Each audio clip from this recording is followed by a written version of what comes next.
नमस्ते। तो कैसे हैं आप सब? आशा करती हूँ कि सभी अच्छे होंगे और मैं भी अच्छी हूँ। तो चलिए इस ब्लॉग को ये शुरू करते हैं श्री राधे रानी का नाम लेके। राधे राधे।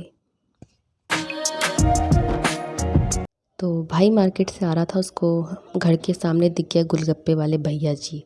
तो उससे वो बोला कि ठीक है आप बनाइए और मैं घर में ही हूँ, आवाज़ दे दीजिएगा। और समय देख लीजिए 8:45 हो रहा है। और गोलगप्पा खाने से पहले भाई ने 2-3 झड़ने खाए। उड़ी बाबा! वो क्यों? क्योंकि मम्मी के बेड पे लाके सीधा रख दिया था। मम्मी बोलती है तुमको दिमाग नहीं है, इतना बड़ा गधा हो गया। मैंने कहा हाँ गधा क्या, मुक्का मारो इसको, कुटने के लायक है। भाई डांट वाट को छोड़ो, वो सब पे फोकस कर ही नहीं रहा था, फोकस सिर्फ गोलगप्पे पे था। फिर मम्मी ने गोलगप्पा खाया, उसके बाद बेड से उठा के फेंक दिया नीचे धुलने के लिए। तो आज सुबह आया था खतरनाक वाला भूकंप। अब मुझे कैसे पता होगा? ये सूचना मेरे भाई ने सुबह उठ करके कितने बजे दी है? 10:30 बज रहे होंगे। क्योंकि वो रात भर करता है जगराता, वीडियो एडिट करता है, पता नहीं क्या करता है, गेम खेलता है। तो उसने बोला दीदी तुमको पता भी है कल भूकंप आया था? मैंने कहा उड़ी बाबा, मुझे कहाँ से पता होगा, मैं तो मेडिसिन लेके ऐसे सोती हूँ कि यमराज भी आया ना बोले चलो तुम्हारा दिन पूरा हो गया, तो मैं कहेंगे मुझे कुछ होश नहीं होगा, वो ऐसे उठा के लेके जाएगा। और भूकंप इतनी खतरनाक थी, भाई ने बताया कि पूरा ये सब जो है ना एल्वेस्टर मेरा ऊपर वाला रूम का और डिक्की पलंग मतलब सब कुछ वाइब्रेट कर रहा था, इतना खतरनाक भूकंप था। तो मम्मी ने उसको डांटा, बोला बेटा जब ऐसा हो ना तो सबको उठा दिया करो, घर से निकल लो। फिर मुझे याद आया कि मैं ब्रेकिंग न्यूज़ बन जाऊंगी मम्मी कि घर के नीचे दब गए इतने लोग, भूकंप आई थी बहुत तेज। भाई बोलता है मम्मी हम वही तो देख रहे थे, और जोड़ का होता ना तब सबको आवाज़ मारते। तो मैंने भाई से कहा क्या भाई तू हमारे निपटने का इंतज़ार कर रहा था क्या? बोलता नहीं दीदी, अभी तो मेरा सिर्फ ना शौकेस हिल रहा था और एल्वेस्टर और पलंग। मैंने कहा तो और क्या हिलना बाकी था भाई? क्या चाहते हो? कल का ब्रेकिंग न्यूज़ यही बने कि पूर्णिया में इतने इस घर के इतने लोग निपट गए। तो मम्मी हंसने लगी। और खैर हमारी और भाई की ऐसी ही होती रहती है। बोलता नहीं दीदी कसम से और ज़ोर से होता ना तो हम मतलब सबको आवाज़ ज़रूर देते। मैंने हाँ पलंग जब झूला बन जाता ना तब तुम आवाज़ दो, तब तक हम लोग दब के अंदर ही रह जाते। और ब्रेकिंग न्यूज़पेपर यही और न्यूज़ यही चलते रहता टीवी पे, समझा क्या? तो ऐसा होते रहता है हम लोग के साथ। लेकिन सच में भूकंप बहुत तेज़ था और मुझे सच में नहीं पता, क्योंकि मैं पता ही मेडिसिन लेती हूँ जिससे होश नहीं रहता है मुझे।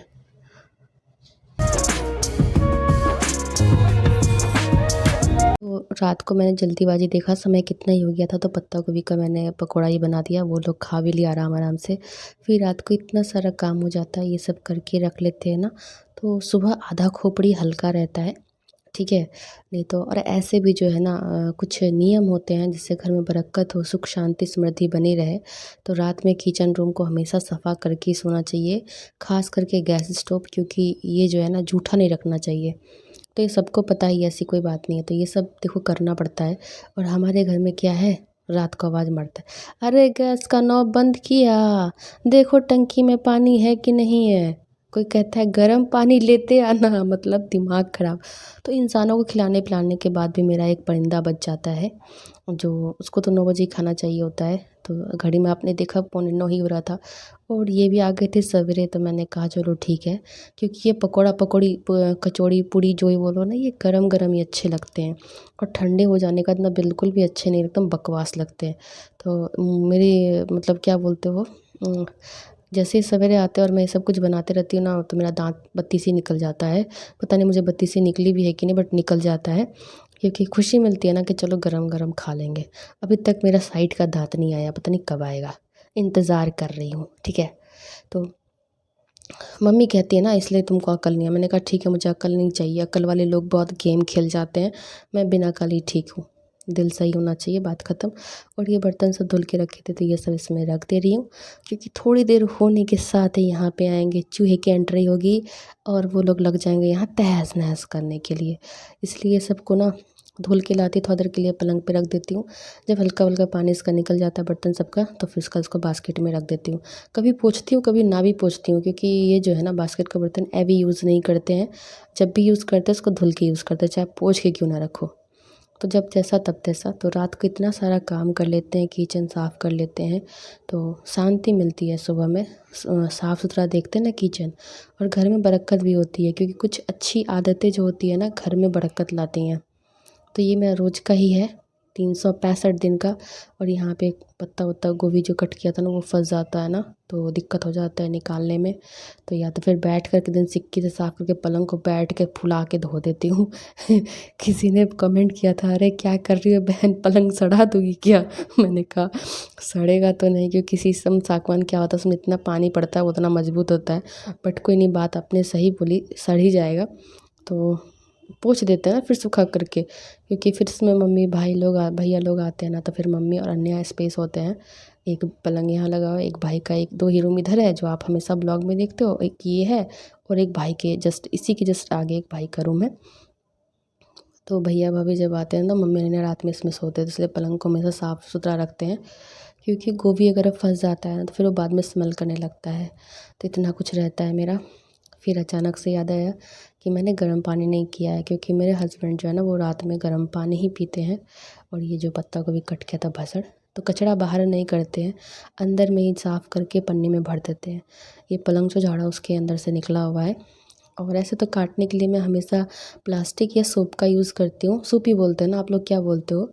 वो बाँस का बनता है जिससे छठ पूजा भी होता है, सूप बोलते हैं। आप लोग क्या बोलते हो ज़रा कमेंट करके बताना। क्योंकि हमारे तरफ उसको सूप ही बोला जाता है, जिसमें छठ पूजा करते हैं। तो उस पे ही रख के मैं काटती हूँ। ऐसे कभी कभी होता है जो भसड़ भसड़ मच जाती है तो नीचे नीचे हो जाता है। और खाना भी लेट हो गया था, बनाने में लेट हो गया था, इसलिए मैं सब्ज़ी नहीं बनाई थी, बस इसी से काम चला लिया था पकोड़े से। और पत्ता गोभी का सब्ज़ी कोई खाना भी नहीं चाहता, पकोड़ा बनाया तो ऐसे सब कोई खाए ना कि क्या ही बोलूँ। बोला अभी पत्ता गोभी पसंद है और इसकी सब्ज़ी बना दो तो बोलेंगे क्या बनाती हो रोज़ रोज़ यही। तो मैं क्या ही करूँ भाई, एक दिन का खाना नहीं है जो कुछ बना के स्पेशल धर दूँ। 365 दिन का है ना, तो दिमाग लगाना पड़ जाता है। तो ये सारा कचरा मैं प्लास्टिक में भर के देती हूँ, और प्लास्टिक एक भी फेंकती नहीं हूँ मैं, क्योंकि वो जो कचरा करती हूँ ना सब उसमें भरती हूँ। और सुबह आते हैं ना कचरा वाला, आया भैया बहना कचरा निकाल, सूखा गीला डब्बा। तो कभी कभी मेरे हस्बैंड बोलते हैं देखो कचरा वाला है, मैंने कहा चलो गीला वाला मैं आपको डालूंगी, सूखा वाला मैं आप मुझे डाल देना, क्योंकि वही बोलते हैं। तो मैं कचरे में डालूंगा, डाल के दिखाओ। तो ऐसे ही भसड़ मतलब हंसी मजाक होती रहती है, और यही ज़िंदगी है। क्योंकि जहाँ पागलपन ना हो ना वहाँ फिर टेंशन ही टेंशन। और ये गर्म पानी मैं पीने के लिए कर रही हूँ, क्योंकि पॉट में करके रख देती हूँ ना वो फ्लैक्स में, तो वो आराम से पीते रहते हैं, सुबह में भी चाहिए होता है। और उसके बाद देख लो मेरा मेन पर्सन भूखा था, तो उसको भी खाना देने जा रही हूँ। तो ये मेरा मिठू के लिए खाना मैं निकाल रही हूँ, क्योंकि सबको मैंने खिला दिया, किचन भी साफ़ कर लिया। तो उसको ऐसे तो रोटी वगैरह सब कुछ दिया था, लेकिन उसका कोई मान नहीं है, उसको रात को 9 बजे दूध रोटी चीनी चाहिए।